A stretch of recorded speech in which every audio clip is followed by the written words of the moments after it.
There have been a series of arson attacks in Shillong and its adjoining areas in the past few weeks, but the police is yet to identify the attackers. The miscreants had torched some government vehicles and targeted police stations and government installations with petrol bombs. East Khasi Hills Deputy Commissioner S.C. Sadhu said that the administration is closely monitoring the law and order situation. He said night vigil has been intensified. The administration has issued a notice last week asking the public to report to the police any suspicious activity.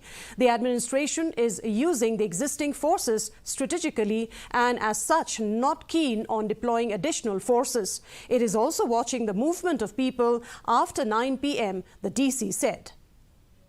Law and order, we are closely watching this law and order, and after this incident we have upped our night vigil. Particularly we have set up our Naka points and checkpoints in strategic locations, and we are continuously monitoring it. We are using our existing forces very strategically in identifying the locations, and particularly because these events are happening during late night and after 9 a.m., 9 p.m. or 10 p.m.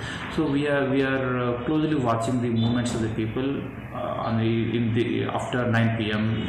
Every day, so that we are using them in strategic locations and with more efficiency. Tourism Minister Paul Lyngdoh yesterday informed that the